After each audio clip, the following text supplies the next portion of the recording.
Hello, welcome to knowledge hub. Knowledge hub के इस video में आपका स्वागत है। दोस्तों, हम लूसेंट वस्तुनिष्ठ सामान्य ज्ञान की पुस्तक से भारतीय इतिहास से संबंधित प्रश्नों को सॉल्व कर रहे हैं। पिछले वीडियो को कंटिन्यू करते हुए 80वां प्रश्न है, सुमेलित करें। एक तरफ बौद्ध संगीतियाँ दी हुई हैं, 4 बौद्ध संगीतियाँ हुई थी और उसके सामने उसके अध्यक्ष कौन थे ये लिखा हुआ है, तो मिलान करना है। प्रथम बौद्ध संगीत के अध्यक्ष कौन थे? तो इसका सही आंसर होगा प्रथम बौद्ध संगीत का जो अध्यक्ष था वह था महाकश्यप। ए का पहला सही है। बी, द्वितीय बौद्ध संगीत का अध्यक्ष कौन था? तो इसका था सब्बकामी, द्वितीय बौद्ध संगीत का। और सी, तृतीय बौद्ध संगीत का मोगलपति तिस्स था और चतुर्थ बौद्ध संगीत का वसुमित्र था। इस तरह से इस प्रश्न का सही जवाब होगा ऑप्शन नंबर ए, 1, 2, 3, 4, 80 का ए नंबर। 81वां प्रश्न है, निम्न में से कौन से धर्म पुनर्जन्म में विश्वास करते हैं? 1, हिंदू धर्म, 2, बौद्ध धर्म, 3, जैन धर्म। ऑप्शन ए है 1, 2 एवं 3, बी केवल 1, सी 2 एवं 3, डी 1 एवं 3। इस प्रश्न का सही जवाब होगा ऑप्शन नंबर ए, 1, 2 एवं 3। 82वां प्रश्न है, बौद्ध संगीतियों के 4 आयोजकों का सही क्रम क्या है? Option A, Kalashoka, Ajatashatru, Ashoka, Kanishka. B, Kanishka, Ashoka, Kalashoka, Ajatashatru. C, Ashoka, Kalashoka, Ajatashatru, Kanishka. या फिर डी, अजातशत्रु, कालाशोक, अशोक, कनिष्क। इस प्रश्न का सही जवाब होगा option number D, Ajatashatru, Kalashoka, Ashoka, Kanishka. यानी प्रथम बौद्ध संगीत किसके काल में हुई थी? तो अजातशत्रु। द्वितीय बौद्ध संगीत कालाशोक, तृतीय बौद्ध संगीत अशोक के काल में और चतुर्थ बौद्ध संगीत कनिष्क के काल में हुई थी। 83वां प्रश्न है, निम्न में से कौन एक त्रिपिटक का अंग नहीं है? Option A, Jataka, B, Sutta, C, Vinay, D, Abhidhamma. इस प्रश्न का सही जवाब होगा ऑप्शन नंबर ए, जातक। जातक में बौद्ध महात्मा बुद्ध के पूर्व जन्म की कथाएं वर्णित हैं। 3 पिटक हैं, सुत्त पिटक, विनय पिटक, अभिधम्म पिटक। ये हैं त्रिपिटक के अंग। 84वां प्रश्न है, ऋग्वेद में किन 2 जैन तीर्थंकरों का उल्लेख मिलता है? ऑप्शन ए, ऋषभदेव और अरिष्टनेमिका। बी, पार्श्वनाथ और निर्ग्रंथनाथ पुत्र का। सी, अश्वजित और संजय वेलट्टिपुत्र का। या फिर डी, ऋषभदेव और पार्श्वनाथ का। 84वें प्रश्न का सही जवाब है ऑप्शन नंबर ए, ऋषभदेव और अरिष्टनेमिका। ऑप्शन नंबर ए। 85वां प्रश्न है, सूची 1 को सूची 2 के से सुमेलित कीजिए। सूची 1 में महावीर के नाम है और सूची 2 में उसके अर्थ। केवलिन, जिन, महावीर, निर्ग्रंथ। इसका क्या मतलब होता है ये बताना है। तो केवलिन का मतलब क्या होता है? केवलिन का मतलब होता है पूर्ण ज्ञानी। ए का पहला सही है। जिन क्या होता है? जिन होता है इंद्रियों को जीतने वाला। बी का दूसरा सही है। महावीर, महावीर कौन होता है? तो महावीर होता है अपरिमित पराक्रमी, यानी जिसकी कोई सीमा न हो। निर्ग्रंथ का मतलब होता है बंधन रहित। डी का चौथा। इस तरह से इस प्रश्न का सही जवाब होगा option number A, 1, 2, 3, 4।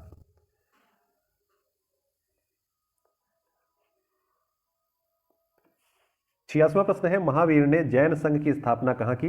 Option A, Kundagram, B, पावा, सी, वैशाली, या फिर डी, वाराणसी। इस प्रश्न का सही जवाब होगा ऑप्शन नंबर बी, पावा। 87वां प्रश्न है, महावीर की मृत्यु के बाद जैन संघ का अगला अध्यक्ष कौन हुआ? 87वें ऑप्शन ए है गोसाल, बी, मल्लिनाथ, सी, सुधर्मन, या फिर डी, वज्रस्वामी। 87वें प्रश्न का सही जवाब होगा ऑप्शन नंबर सी, सुधर्मन। 88वां प्रश्न है, अणुव्रत शब्द किस धर्म से जुड़ा है? ऑप्शन ए, जैन धर्म, बी, लोकायत मत, सी, हिंदू धर्म, या फिर डी, बौद्ध धर्म। 88वें प्रश्न का सही जवाब है ऑप्शन नंबर ए, जैन धर्म। जैन ग्रंथ कल्पसूत्र के रचयिता हैं। आपको बताना है कल्पसूत्र के रचयिता कौन थे। Option A, Bhadrabahu, B, Sthulabhadra, C, Hemchandra, D, Swayambhu. इस प्रश्न का सही जवाब होगा option number A Bhadrabahu.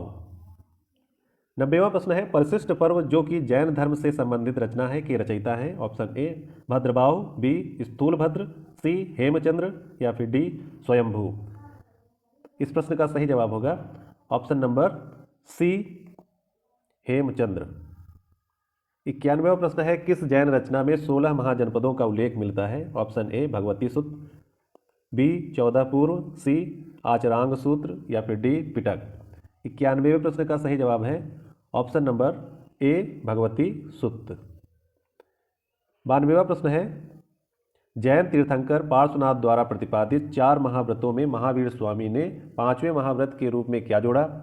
Option A अहिंसा, बी अस्तेय, सी अपरिग्रह या फिर डी ब्रह्मचर्य। 92वें प्रश्न का सही जवाब होगा ऑप्शन नंबर डी ब्रह्मचर्य।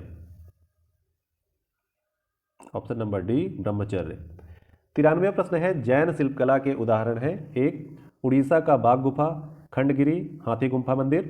2 आबू राजस्थान का दिलवाड़ा मंदिर। 3 रणकपुर जोधपुर के निकट का चौमुख मंदिर। 4 श्रवणबेलगोला कर्नाटक का गोमतेश्वर या बाहुबली की प्रतिमा। ऑप्शन ए है 1 2 3 एवं 4, बी 1 2 एवं 3, सी केवल 1 एवं 2, डी केवल 2 एवं 3। इस प्रश्न का सही जवाब है ऑप्शन नंबर ए 1 2 3 4, ये चारों जैन शिल्पकला के ही उदाहरण है। 93 के बाद 94वां प्रश्न है जैन धर्म को अंतिम राजकीय संरक्षण किस वंश के शासकों ने दिया।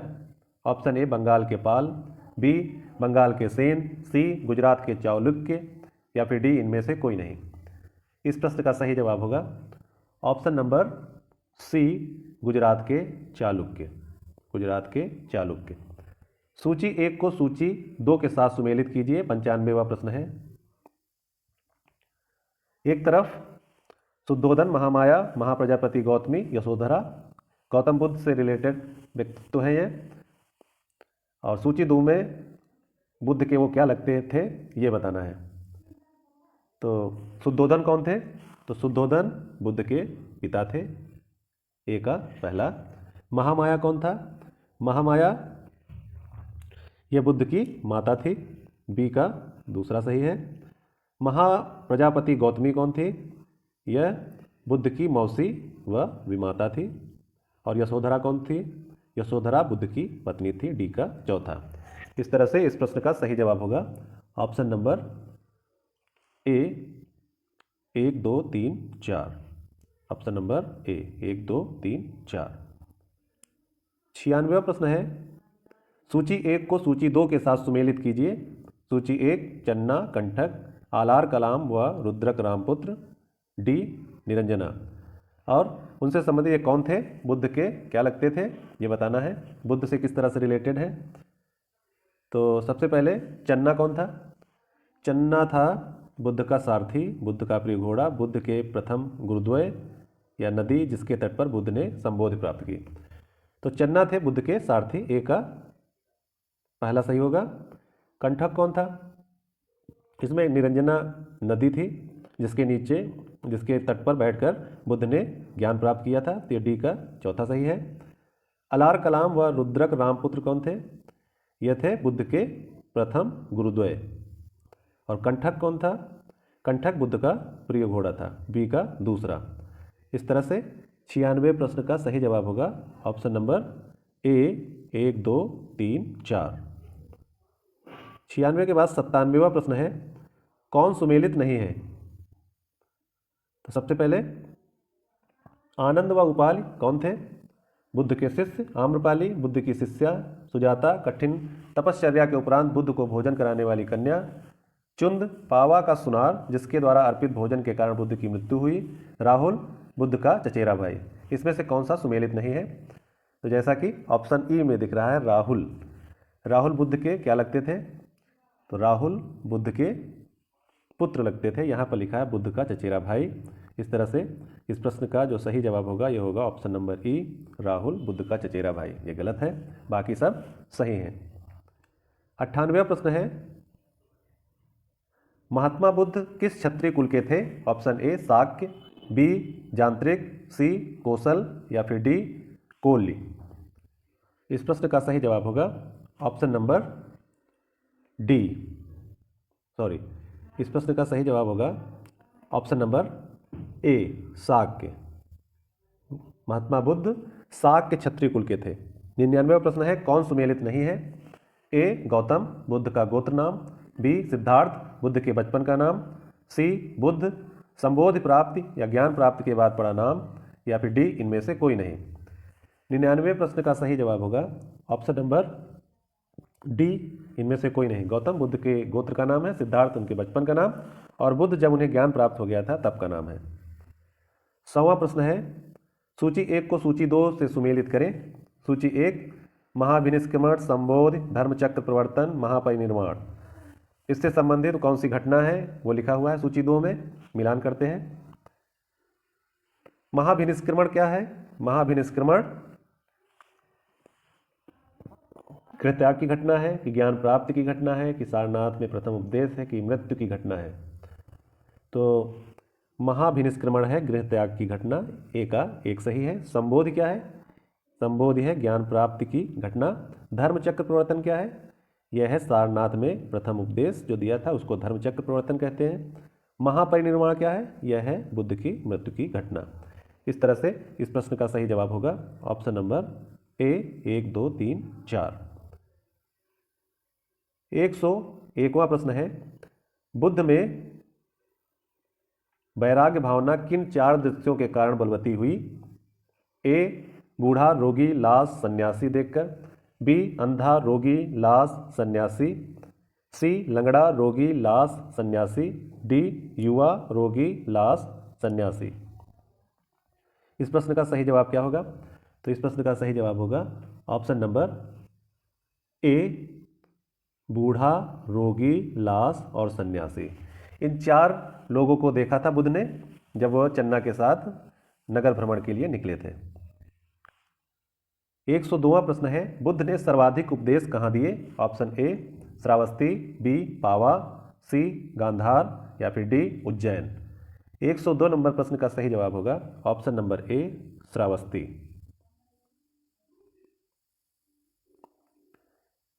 इसके बाद अगला प्रश्न है बुद्ध चरित जिसे बौद्धों का रामायण कहा जाता है के रचनाकार कौन है? ऑप्शन ए अश्वघोष, बी वसुमित्र, सी बुद्ध घोष या फिर डी नागार्जुन। 103 नंबर प्रश्न का सही जवाब है ऑप्शन नंबर ए अश्वघोष। बुद्ध चरित के रचयिता हैं अश्वघोष, जिन्हें बौद्धों का रामायण कहा जाता है। बुद्ध चरित को बौद्धों का रामायण कहा जाता है।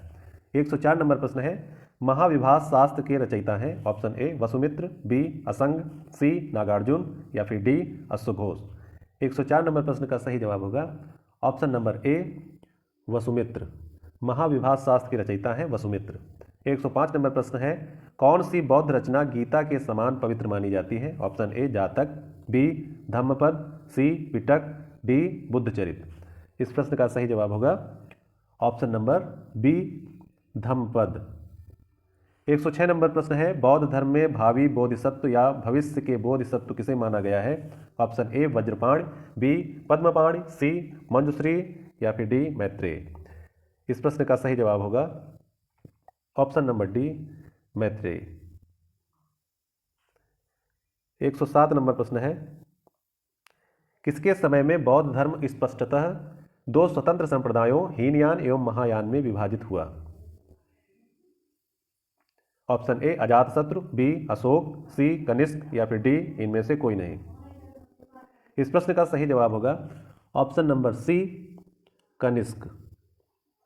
107 में सही होगा सी। 108 प्रश्न है योगाचार व या विज्ञानवाद के प्रतिपादक थे? ऑप्शन ए नागार्जुन, बी मैत्रेयनाथ, सी अश्वघोष या फिर डी महाकश्यप। 108 नंबर प्रश्न का सही जवाब होगा ऑप्शन नंबर बी मैत्रेयनाथ। 109 नंबर प्रश्न है सूची 1 को सूची 2 के साथ सुमेलित करें। सूची 1 में वज्रपाण, पद्मपाण, मंजुश्री, अमिताभ दिया हुआ है। सूची 2 में ये क्या है? इंद्र के देवता के तुल्य है, अवलोकितेश्वर है, बुद्धि को प्रखर करने वाला और स्वर्ग के देवता, इसमें से कौन क्या है ये बताना है। तो वज्रपाणि क्या होता है, कौन थे? तो वज्रपाणि इंद्र देवता के तुल्य माने जाते थे। पद्मपाणि, पद्मपाणि अवलोकितेश्वर होते थे। सी मंजुश्री, यह बुद्धि को प्रखर करने वाले देवता थे। अमिताभ, अमिताभ स्वर्ग के देवता। अमिताभ कौन थे? स्वर्ग के देवता। इसलिए 109 नंबर प्रश्न का जो सही जवाब होगा वो होगा 1 2 3 4 ऑप्शन नंबर ए। 110वां प्रश्न है, भारत से दक्षिण की ओर के देशों में बौद्ध धर्म का कौन सा संप्रदाय प्रचलित हुआ? Option A Hinayana, B Mahayana, C Shunyavada, D इनमें से कोई नहीं। इस प्रश्न का सही जवाब होगा ऑप्शन नंबर ए हीनयान। हीनयान। 111 नंबर प्रश्न है, भारत से उत्तर की ओर के देशों में बौद्ध धर्म का जिस संप्रदाय का प्रचलन हुआ उसका नाम है ए हीनयान, बी महायान, सी शून्यवाद या फिर डी इनमें से कोई नहीं। 111 नंबर प्रश्न का सही जवाब होगा option number B Mahayana. 112 number प्रश्न है, बौद्ध धर्म का मूलाधार है? ऑप्शन ए 4 आर्य सत्य, बी अष्टांगिक मार्ग, सी त्रिरत्न, डी इनमें से कोई नहीं। इस प्रश्न का सही जवाब होगा ऑप्शन नंबर ए 4 आर्य सत्य। 113 नंबर प्रश्न है, बौद्ध धर्म के त्रिरत्न में शामिल नहीं है? ऑप्शन ए बुद्ध, बी धर्म, सी संघ या फिर डी मध्यम मार्ग। इस प्रश्न का सही जवाब होगा ऑप्शन नंबर डी मध्यम मार्ग। 114 नंबर प्रश्न है, बौद्ध धर्म को भारत में अंतिम राजकीय संरक्षण किस वंश के शासकों ने दिया? ऑप्शन ए बंगाल के पाल, बी गुजरात के चालुक्य, सी अजमेर के चौहान या फिर डी इनमें से कोई नहीं। इस प्रश्न का सही जवाब होगा ऑप्शन नंबर ए बंगाल के पाल। 115 नंबर प्रश्न है, सूची 1 को सूची 2 से सुमेलित कीजिए। बौद्ध शिक्षा के केंद्र दिए हुए हैं सूची 1 में और दूसरी तरफ सूची 2 में उसके संस्थापक। तो नालंदा बौद्ध शिक्षा केंद्र के संस्थापक कौन थे? तो ये थे कुमारगुप्त प्रथम। पहले का एक सही है, ये गुप्त वंश के थे। ओदंतपुरी बौद्ध शिक्षा केंद्र के स्थापना किसने की थी? संस्थापक कौन थे? तो ओदंतपुरी का गोपाल थे जो कि पाल वंश के थे। विक्रमशिला बौद्ध शिक्षा केंद्र के संस्थापक थे धर्मपाल, ये भी पाल वंश के थे। और वल्लभी के हैं भट्टार्क जो कि मैत्रक वंश के थे, डी का चौथा। इस तरह से इस प्रश्न का सही जवाब होगा ऑप्शन नंबर ए 1 2 3 4। 116 नंबर प्रश्न है, अनेकांतवाद निम्नलिखित में से किसका क्रोड यानी केंद्रीय सिद्धांत एवं दर्शन है? ऑप्शन ए बौद्ध मत, बी जैन मत, सी सिख मत या फिर डी वैष्णव मत। इस प्रश्न का सही जवाब होगा ऑप्शन नंबर बी जैन मत। 117वां प्रश्न है, महान धार्मिक घटना महामस्तकाभिषेक निम्नलिखित में से किससे संबंधित है और किसके लिए की जाती है? Option A Bahubali, B Buddha, C Mahavira या फिर डी नटराज। इस प्रश्न का सही जवाब होगा option number A Bahubali. 118 number प्रश्न है, जैनियों का विश्वास है कि जैन मत 24 तीर्थंकरों की शिक्षाओं का परिणाम है। इस कथन के आलोक में निम्नलिखित में से कौन सा एक वर्धमान महावीर के विषय में सही है? ऑप्शन ए वे पहले तीर्थंकर और जैन मत के संस्थापक थे, बी वे 23वें तीर्थंकर थे जबकि पहले 22 तीर्थंकर पौराणिक माने गए, सी वे अंतिम और 24वें तीर्थंकर थे जिसे एक इस नए धर्म का संस्थापक नहीं माना गया बल्कि वर्तमान धार्मिक संप्रदाय का सुधारक माना गया, डी वे 24वें तीर्थंकरों में से एक नहीं थे। इस प्रश्न का सही जवाब होगा ऑप्शन नंबर सी वे अंतिम और 24वें तीर्थंकर थे जिससे इस नए धर्म का संस्थापक नहीं माना गया बल्कि वर्तमान धार्मिक संप्रदाय का सुधारक माना गया। 119 नंबर प्रश्न है, वह आद्यतम बौद्ध साहित्य जो बुद्ध के विभिन्न जन्मों की कथाओं के विषय में है क्या है? ऑप्शन ए विनय पिटक, बी सुत्त पिटक, सी अभिधम्म पिटक या फिर डी जातक। इस प्रश्न का सही जवाब होगा ऑप्शन नंबर डी जातक। 120 नंबर प्रश्न है, जैन दर्शन के अनुसार सृष्टि की रचना एवं पालन पोषण कैसे हुआ? ऑप्शन ए सार्वभौमिक विधान से हुआ है, बी सार्वभौमिक सत्य से हुआ है, सी सार्वभौमिक आस्था से हुआ है या फिर डी सार्वभौमिक आत्मा से हुआ है। इस प्रश्न का सही जवाब होगा ऑप्शन नंबर बी सार्वभौमिक सत्य से हुआ है। 121 नंबर प्रश्न है, निम्नलिखित में से कौन सा बौद्ध पवित्र स्थल निरंजना नदी पर स्थित था? ऑप्शन ए बोध गया, बी कुशीनगर, सी लुम्बिनी या फिर डी ऋषिपत्तन। इस प्रश्न का सही जवाब होगा ऑप्शन नंबर ए बोध गया। 122 नंबर प्रश्न है, गौतम बुद्ध का गुरु कौन था? ऑप्शन ए बाड़िनी, बी आलार कलाम, सी कपिल या फिर डी पतंजलि। इस प्रश्न का सही जवाब होगा ऑप्शन नंबर बी आलार कलाम। 123 नंबर प्रश्न है, प्राचीन भारतीय इतिहास के संदर्भ में निम्नलिखित में से कौन सा बौद्ध धर्म और जैन धर्म दोनों में समान रूप से विद्यमान था? एक तप और भोग की अति का परिहार, दो वेद प्रमाण के प्रति अनास्था, तीन कर्मकांडों के फलवत्ता का निषेध। निम्नलिखित कूटों के आधार पर सही उत्तर चुनिए। ऑप्शन ए केवल एक, बी केवल दो और तीन, सी केवल एक और तीन, डी एक दो और तीन। इस प्रश्न का सही जवाब होगा ऑप्शन नंबर बी केवल दो और तीन, केवल दो और तीन। 124 नंबर प्रश्न है, भगवान बुद्ध की प्रतिमा कभी कभी एक हस्त मुद्रा युक्त दिखाई गई है जिसे भूमि स्पर्श मुद्रा कहा जाता है। यह किसका प्रतीक है? ऑप्शन ए मार पर दृष्टि रखने एवं अपने ध्यान में विघ्न डालने से मार को रोकने के लिए बुद्ध का धरती का आह्वान, मार के प्रलोभनों के बावजूद अपनी शुचिता और शुद्धता का साक्षी होने के लिए बुद्ध का धरती का आह्वान, सी बुद्ध का अपने अनुयायियों को स्मरण कराना कि वे सभी धरती से उत्पन्न होते हैं और अंततः धरती में विलीन हो जाते हैं, अतः जीवन संक्रमणशील है। ऑप्शन डी इस संदर्भ में दोनों ही कथन ए एवं बी सही है। इस प्रश्न का सही जवाब होगा ऑप्शन नंबर डी, इस संदर्भ में दोनों ही कथन ए और बी दोनों सही है, ए और बी दोनों सही है। 125 नंबर प्रश्न है, राजगृह वैशाली और पाटलिपुत्र में निम्नलिखित में से कौन सी एक समानता है? ऑप्शन ए स्थविरवादियों का पाली धर्मसूत्र वहां संकलित हुआ था, बी अशोक के प्रमुख शिलालेख वहां पाए गए, सी यह स्थान महासंघिकों के बौद्ध धर्मसूत्रों के संकलन से संबंधित है, डी ये वे स्थान हैं जहां बौद्ध संगीत हुई थी। इस प्रश्न का सही जवाब होगा ऑप्शन नंबर डी, ये वे स्थान हैं जहां बौद्ध संगीतियां हुई थी, यानी बौद्ध की सभाएं हुई थी बौद्ध धर्म से रिलेटेड। 126 नंबर प्रश्न है, बुद्ध ने अपने जीवन की अंतिम वर्षा ऋतु कहाँ बिताई थी? ऑप्शन ए श्रावस्ती में, बी वैशाली में, सी कुशीनगर में या फिर डी सारनाथ में। 126वें प्रश्न का सही उत्तर है ऑप्शन नंबर सी कुशीनगर में। 127 नंबर प्रश्न है, अशोकाराम विहार निम्नलिखित में से किस स्थान पर स्थित था? Option A Vaishali, B Pataliputra, C Kaushambi या फिर डी श्रावस्ती। इस प्रश्न का सही जवाब होगा option number B Pataliputra. Ashokarama Vihara Pataliputra में स्थित था। इसी के साथ इस वीडियो का यहीं पर अंत होता है। अगले वीडियो में फिर मिलेंगे, तब तक के लिए धन्यवाद, नमस्कार।